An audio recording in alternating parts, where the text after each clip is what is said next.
Very good evening. Thank you very much for having me here.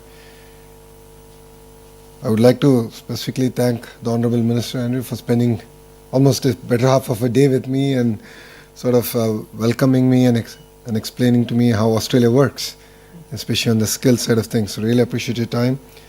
I'd like to also thank the Honorable Member of Parliament, Warren, who's here, Justin, who's also here, and Karishma. Thank you very much for hosting me. Wonderful place, historical building. Let's wait and watch whether democracy is really working or not. Interesting times we live in. So if Praveen has not done his job in convincing all of you, I'll take another shot at it. So I'll give you 3 specific reasons why you should look at Andhra Pradesh. The first one being is we have a leadership with a track record. So for those of you who don't know Mr. Naidu, this is his 4th term as Chief Minister. He is a 75-year-old young man. When you meet him, you'll understand it why I said he's young. He's very young at heart. He comes with abundance of energy. But what makes it different this time around is he's backed with a young team. So 50% of the legislatures are first-time MLAs. 17 out of the 25 ministers are first-time ministers. So he's backed with a very young team with a lot of fire in the belly to get things done. And that's what makes it different. And Mr. Naidu is the reason why Hyderabad is what it is today. And people were kind enough to give him an opportunity to build a legacy all over again. And he's now doing it with the new Andhra Pradesh, a divided Andhra Pradesh. The second reason is speed of doing business. And I can give you 2 specific examples of it. One, I'm sure all of you have followed the Google's announcement. It's the single largest FDI investment in Indian history, and it's landed in Visakhapatnam. It's a greenfield data center that's getting built out there, and it's not only the data center, it's the whole the landing station, the sea landing cable station that's coming out there. And we are really excited about building the entire ecosystem. I've had an opportunity to meet a few of the data center developers here in Australia, and I've had the opportunity to invite them to Visakhapatnam. But we're really excited to build a larger ecosystem. And we got all this done in 13 months, which is 1 month more than what we agreed with Google on. And once we agree to work together, it's no longer your business, it's our business. And first thing you'll see getting created is a WhatsApp group. We love WhatsApp. So WhatsApp group gets created on a daily basis. We actually review these projects. So I'm on good 25 groups now. On a daily basis, projects are reviewed. There's an update that goes out from my office and the respective ministers, because these are all cross-functional. So one example is Reliance is investing big into CBG, compressed biogas project, where they're making compressed biogas from Napier grass. And I have the energy minister on the group. I have the minister for revenue, which is land, on the group, because they're going to take land on lease from government and actually want to grow grass. And on a daily basis, the project is updated, and if they don't update, then I get involved and say, what's the status update, where are we, what's the target, where do we stand? Another example of speed of doing business is the work that we've done with ArcelorMittal. ArcelorMittal is building India's largest steel plant, south of Visakhapatnam. And again, we got this done in 15 months. So from the day we agreed, to agreeing on the incentives, getting the land done, environmental hearing, getting all the clearances. So this is not MOU. This is grounding. We are not here to sign papers. We are not here to do MOUs. We actually want to deliver on the field. So the 120 billion that was actually explained, and the marquee brands that are coming to invest, are all being grounded in our state. And the 120 billion have been agreed upon only in the last 16 months. So that's the pace at which we are moving in Andhra Pradesh. And if there's one thing that I can compete with the other states on, it's going to be speed of doing business. So in the past, you've heard of ease of doing business. So now we mean speed of doing business. There were days when we've cleared proposals in 3 days. So there are 3 layers where they get approved. One is SIPC and SIPB, and then the cabinet. It happened in 3 days.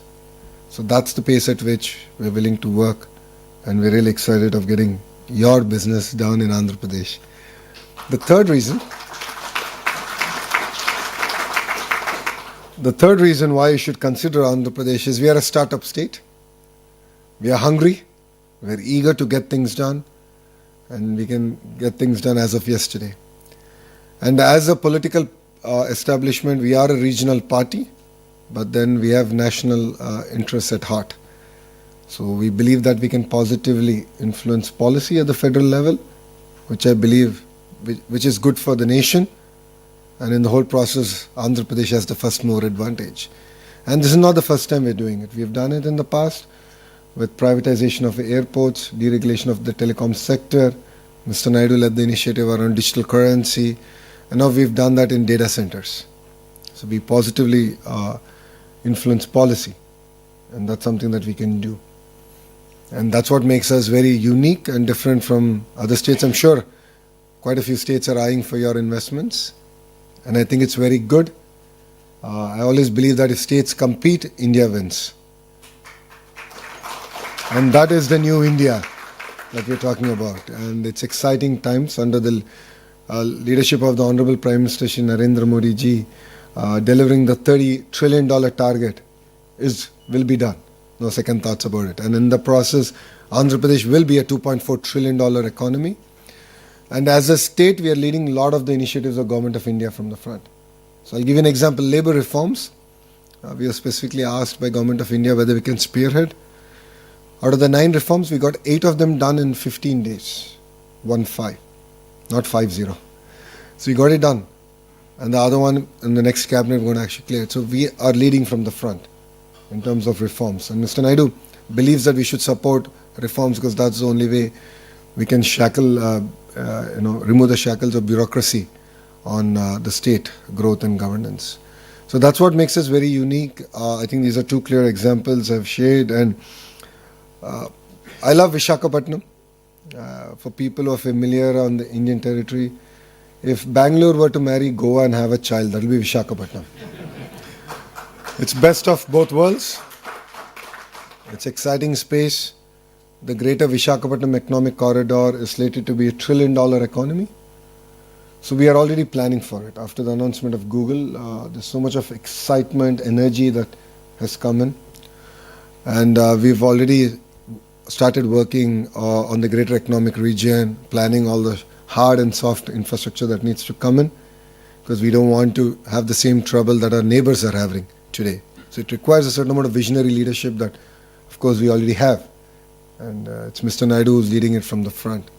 So I invite all of you to please come down, spend 2 days with us. I think you'll be able to understand the raw energy we have. We have amazing speakers lined up. It's an amazing conference. While the greater part is going to be about Andhra Pradesh, it's still about India. And quite a few states are also coming, and they're going to also pitch their states. And what a better platform than Visakhapatnam, where other states can also pitch. And it'll showcase, again, new India, where states compete and the nation wins. So thank you very much for your time. I thought I'll make this more a dialogue than a monologue. So I'm here to take any questions that you have. Okay? Thank you very much. Yeah, we'll give you the microphone. Oh, that's okay, I can hear. Yeah. Oh. Share the microphone.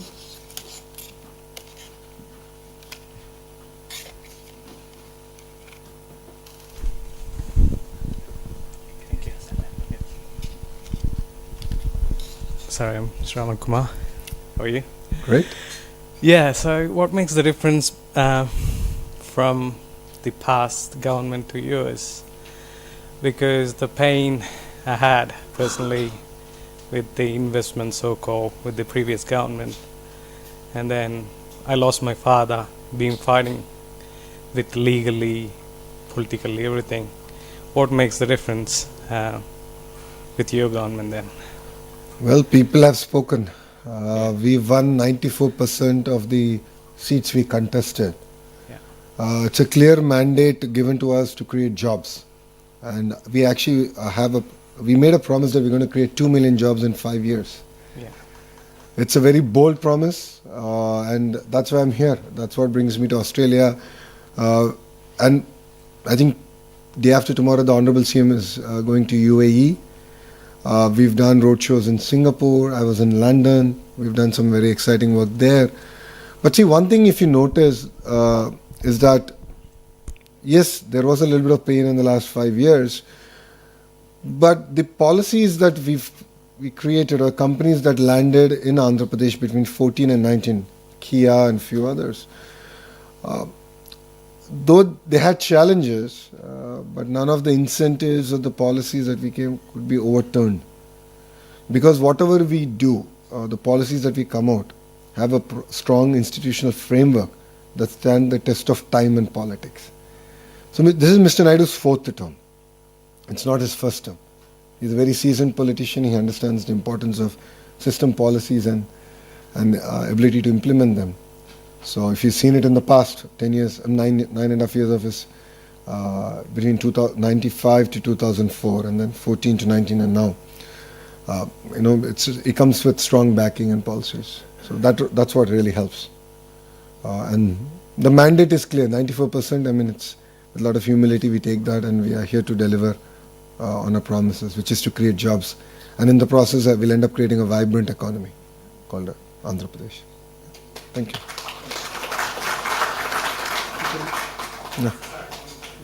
No. We'll just finish, and if you have time, we'll come.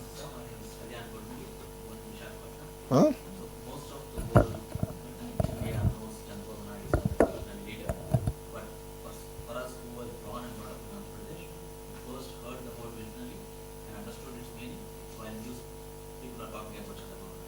Very kind of you. Visionary activities 25 years ago, getting all the government employees to do clean and green programs. I think it's just one of them.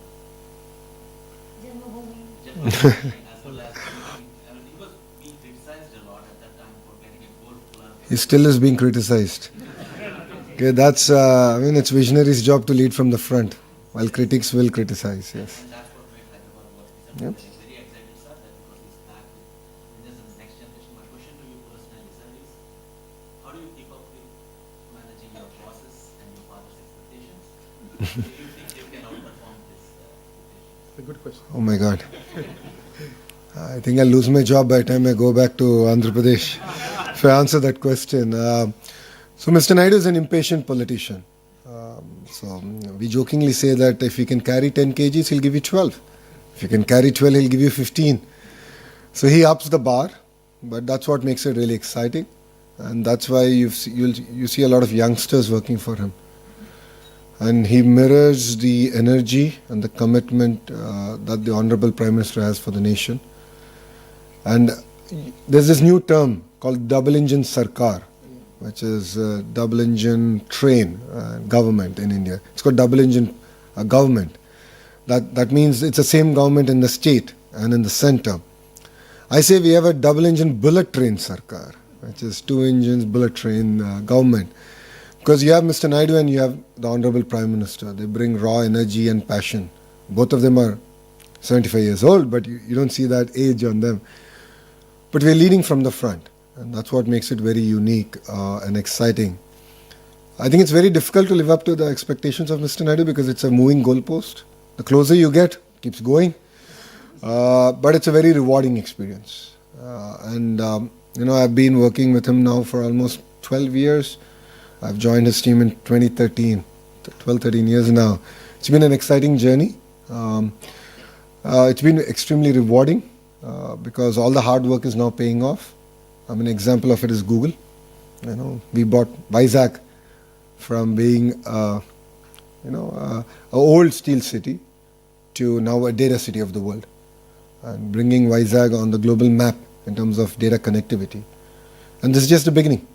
When he set the goal of doing 6 gigawatts, when I came up with the policy, a lot of the critics said, you don't even have 6 megawatts. So where are you going to get 6 gigawatts of data center? Here we are, 16 months later with 1.5 gigawatt signed close. So SIFI 500 megawatts, a gigawatt of Google. And rest assured, I think in the next 18 months we'll finish 6 gigawatts. So that's the kind of energy that's there. And one of the reasons we're able to do it is, again, it's end-to-end, right? You saw the presentation where we spoke about renewable energy, world-class talent, and then, of course, the ecosystem. So renewable energy is big in Andhra. So we have the solar, wind, the pump storage, hydro projects that's going to power all these data centers. So I think that's what makes Andhra Pradesh very unique, because we can offer an end-to-end solution that I believe majority of Indian states cannot. So, thank you.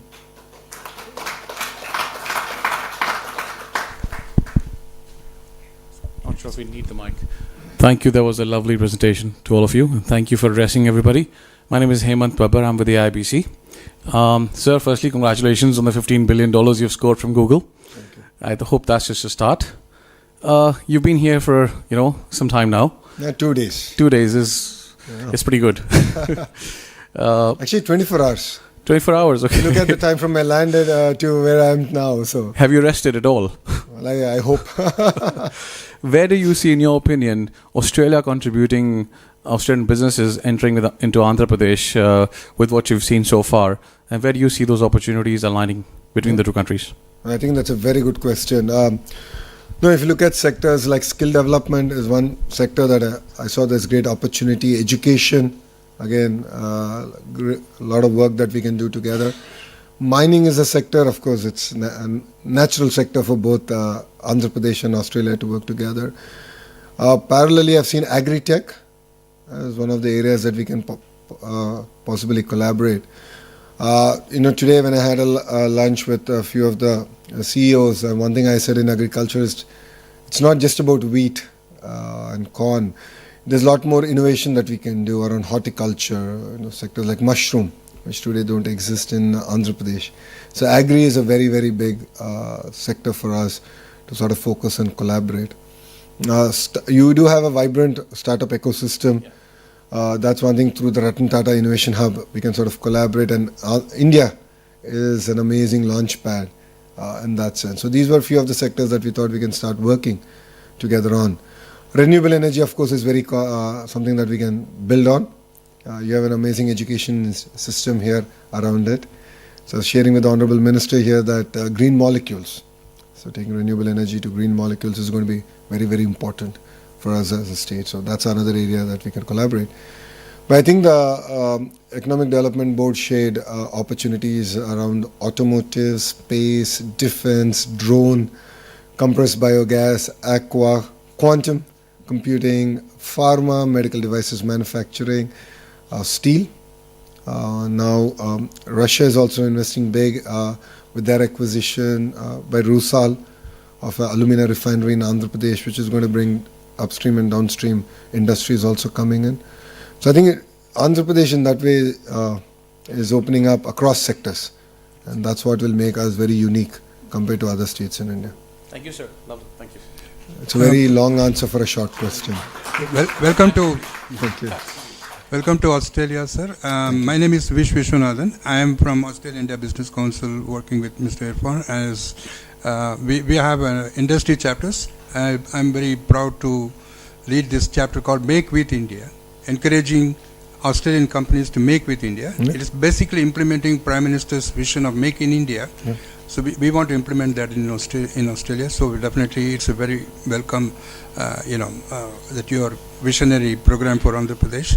I mean, what we would like to suggest is, apart from the sectors one of the promising sectors which is definitely there is the health and pharmaceuticals. Yep. And then also defense and security is another area which a lot of potential is there. And the third one is the sports. As you know that Australia is also, we're going to have the Olympics, and there are many other games going to be happening in Brisbane. So there's another sector which you may like to consider. So together, as to assist you from Make in India point of view, we are there to assist you. No, thank you for bringing up sports. I believe that's very important. It builds a lot of character and resilience. I'm getting an opportunity to meet quite a few of the universities and understanding the sports program.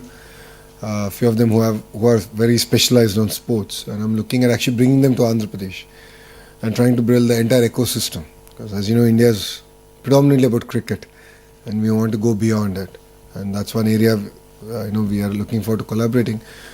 Defense, the Economic Development Board presentation had defense as one of the focus areas. You'll be seeing announcements coming soon in that sector also. So we are very focused on that. And I believe on the power of clusterization, where vertical and horizontal integration is going to happen, where I believe that the ecosystem has to be should be built within a certain amount of radius, and it should be end to end. It shouldn't be sporadic. It shouldn't be about just one company. So whenever I meet a Fortune 500 company, the question they ask is, "What can I do for you?" I'm like, "Give me a Rolodex of all your suppliers, because I want to go chase them. Then you'll have no other opportunity but come to Andhra Pradesh." So this is something I've asked quite a few of the companies, and they were gracious enough to give it to me. And now we're building that. We're doing that across defense, we're doing it across aerospace, we're doing it across space, because there's a lot of private launch pads coming. So that's the vertical bit. And the horizontal bit, which I shared with the Honorable Minister today, is education, skills, testing. All this has to be common infra that we provide. So that's where I believe in the power of clusterization, and each district, which is the administrative unit in India, should be focused on one specific thrust area and build competencies around that. So that's what we're doing in Andhra Pradesh. And I believe that's what will make us unique compared to other states in India. Wish you good luck. Thank Thank you so you. much. Maybe we'll take 2 questions more. Yeah. No? Ladies first. Okay. No, ladies first. Ladies first. Thank you, sir. It's very nice to hear a lot of insights. Myself, Dr. Tanima Banerjee, I'm a young scientist. I'm very much interested towards the women in STEM. I just wanted to know what are the opportunities in Andhra Pradesh in women in STEM, and if there is any scheme, and what are the new opportunities for the entrepreneurs, those who wants to connect with Andhra Pradesh government, and a lot of student exchange program and many other schemes if it is. So would like to hear from you, sir. Oh, thank you. Thank you for bringing this up. For me, gender parity is very, very important. So we are actually are starting it from kindergarten. I've already done a bit of work in school education, where first grade, second grade textbooks, when you have household chores in that and their pictures, they only have women doing it. So we've changed it. We've made it 50-50. Sorry men, you have to pitch in. You have to clean up. So I believe in it. We're very passionate about it. And fundamental change happens through primary education. That enables, when you bring about these changes, it enables also women an opportunity to think beyond the traditional sectors. Historically, Andhra Pradesh has done better with women in STEM. As a political party, we take a lot of pride and credit for it, because the founder of the party actually created a university just for women, which is in Tirupati. Padmavati University is just for women in Tirupati. So Andhra Pradesh that way has done far better than other states of getting women more into IT and STEM in extinction. I think we can do a lot more. I agree, exchange programs are important, and we had again an opportunity to talk with the Honorable Minister and few of your other political leadership here to explore those. In terms of entrepreneurship, that's where the Ratan Tata Innovation Hub comes. Today it was about a larger presentation, but Ratan Tata Innovation Hub is, the main hub is in Amravati, the main center, and then you have the nodes that are out in the major economic zones. They're all being mentored by industry. So the RTIH main hub is done by the Tatas themselves, one by Adani, one by JSW, one by Mega Engineering, one by Greenco, which is the largest renewable energy company in India. So that we got all of them to mentor, because it's not just about money. Especially for startups, they need mentoring, they need access to market. That's what we're doing. Yeah. And it's being led by a young IAS officer she's from IIT Kharagpur, who then went on to the Indian Administrative Service. So we've identified even administrative leadership that can support the political will to get things done.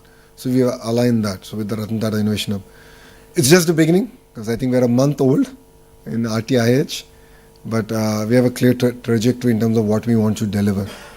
So again, I believe that will make us different. So I also believe that if student exchange program can be happen, so Australian students could learn something new from the Indian students, and also Indian students can learn from the Australian. So this exchange will again will strong our bilateral relationship. No, absolutely. I get asked this question a lot. As an alumni of Stanford Business School, a lot of Indians ask me, why Stanford? How is it different from an Indian business school? And one of the thing I say is that, when you go to a different culture and when you're surrounded by people from different parts of the world, you tend to you appreciate things far better. Exactly. And you understand a lot of context with which questions are asked and the way people contribute to your classroom. And this is my first trip to Australia, and it's been now just over 30 hours since I've set foot on your soil, and I've learnt a lot. And I'm truly amazed with what Australia and Andhra Pradesh can learn and work together on.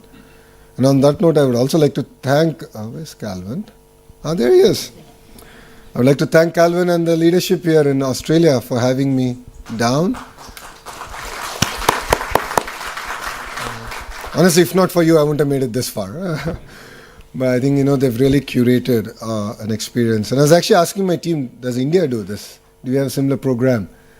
And we should actually do it. Even at state level, we should do it, where we are able to bring in thought leaders from across the world to come and visit. I think there's a lot to offer, a lot for us to learn and a lot that we can offer to the world. So Thank you, sir. Thank you. Thank you, sir. My name is Ram Gorlamandula. I'm an illustrious alumni of Sri Satsai Institute of Higher Learning, Puttaparthi. Oh, nice. And a resident of Kadapa, but been here for last 2 decades. Oh, wow. So I run a multifamily office practice, specifically focusing on helping Australian family offices to invest in high-growth Indian startups. Oh, nice. We have invested not in unicorns, but unicorns were created 10 years ago. So we invested in minicorns, which are now unicorns. Wow. So we hold a few of them in our portfolio today. Based on my decade-long work across these markets, there are 3 or 4 major observations that I've made. One, for example, I do a lot of work with AMTZ in Vizag. Yep. I've visited AMTZ many times and happens to be a co-alum who is currently chairing the zone there, Mr. Sharma. Yeah. So Jitendra Sharma. So I visit there quite often. Exceptional individual. Excellent. So one of the major things that I've realized is when we try to create a market access program for medical devices from AMTZ, biggest issue was regulatory approvals in Australia. If there is any way, as a representative of the government, that you could actually create a representative office for TGA, Therapeutic Goods Administration, in AMTZ's office. Okay. So that medical device organizations and products that are manufactured in Vizag could actually comply with Australian regulatory approvals to fast track that. Something that regulatory agencies here have done very well with China in the last 3 decades. So same applies to building material industry. So there are organizations like Standards Australia, Master Builders Association. Many of them have operating representative offices in various parts of China. And because of that, if you go into any building material hypermarkets, the likes of Rees, Bunnings, so any of these supermarkets where you find building materials, you have a significant influx of Chinese products. And primary reason, because Australian regulators were called into those manufacturing clusters, so that manufacturers who are manufacturing there had significant insight of what is required to get a watermark certification for a Chinese tap to be sold in Australia or a Chinese lamp to be sold here. That is something which is currently missing with India. And more fundamentally, looking at Andhra Pradesh as such, something that we've done very well at Tat Capital is not to invest in India but invest in Bharat. So Andhra is a real definition of Bharat. So and something that I share very commonly with many of my tech entrepreneurs here, Australian tech ecosystem is already significantly late in embracing Indian tech employment scene. So don't go and compete for talent in Hyderabad, Bangalore, Chennai, Mumbai, where it is significantly overcrowded. Go for new age cities like Vizag. Go for new age cities like Coimbatore.